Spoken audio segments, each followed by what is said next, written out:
আসসালামু আলাইকুম। বাংলাদেশে এই মুহূর্তে রাজনীতির খুব টালমাটাল অবস্থা। তো এই টালমাটাল অবস্থা নিয়ে বিভিন্ন জন বিভিন্ন ধরনের কথাবার্তা বলছেন। বাংলাদেশের রাজনীতিতে মৌলবাদী শক্তির উত্থান ঘটেছে। তার চেয়ে বড় কথা হচ্ছে যে ৭১-এ পরাজিত শক্তি তার প্রভাব দেখাচ্ছে।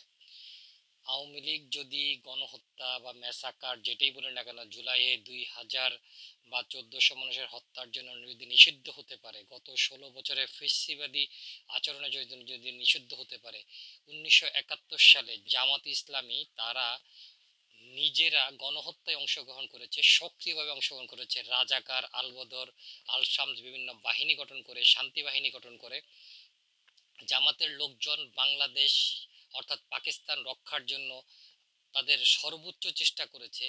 সেই ব্যক্তিরা যখন বাংলার মাটিতে গোলাম আজমের বাংলায় আওয়ামী লীগের ঠাঁই নাই বলে, আওয়ামী লীগের ঠাঁই আসলে আমাদের বাংলায় নাই থাকতে পারে, আমরা আওয়ামী লীগকে এখন আর অ্যাকসেপ্ট করছি না, কিন্তু গোলাম আজমের বাংলায় আওয়ামী লীগের ঠাঁই নাই মানে আমাদেরও ঠাঁই নেই। কারণ গোলাম আজমের বাংলা এটা বাংলা না, এটা পাকিস্তান। যতদিন পর্যন্ত জামাত ইসলাম নামক দলটি থাকবে ততদিন পর্যন্ত আমাদেরকে রাজাকার গাল শুনতে হবে। আর রাজাকার গাল আমি নিতে পারি না, আপনি নিতে পারেন কিনা আমি জানি না। শেখ হাসিনা আমাদের ছাত্র জনতাকে বা সকলকে রাজাকার ডেকে বাংলাদেশ থেকে বিতাড়িত হতে হয়েছে। কারণ রাজাকার গালটা বাংলাদেশের মানুষ, বাংলাদেশের যুব সমাজ বলেন বা যেই জেনারেশনেরই হোক না কেন সেইটা নিতে পারে না। সেই রাজাকার গালটা আমাদেরকে বারবার শুনতে হবে যদি জামাত ইসলামী বাংলাদেশে রাজনীতি করে। কারণটা হচ্ছে, যদি ধরেন আমি কখনো কোনো জায়গায় বিপদগ্রস্ত হলাম, জামাত ইসলামী আমার পাশে এসে দাঁড়ালো, শুধুমাত্র জামাত ইসলামী আমার পাশে এসে দাঁড়ানোর জন্য, হয়তোবা আমার পাশে দাঁড়ানোটা নৈতিকভাবে দায়িত্ব, শুধুমাত্র সে আমার পাশে দাঁড়ানোর জন্য কোনো না কোনো সময় আমাকে রাজাকারের দোসর, রাজাকার গালটা শুনতে হবে।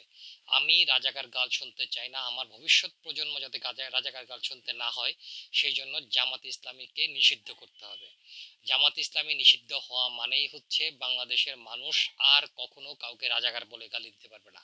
কারণ ৫৩ বছর পর যারা রাজাকার ছিল, কিছু হয়তো রাজাকার এখনো বেঁচে আছে, তার বংশধরেরা বেঁচে আছে, কিন্তু সত্যিকার যারা রাজাকার ছিল অর্থাৎ যারা পাকিস্তানের পক্ষে রক্তাক্ত বাংলায় বাংলাকে রক্তাক্ত করেছিল, বাংলাদেশের মানুষকে রক্তাক্ত করেছিল, তারা আর থাকবে নেই বা থাকবে না।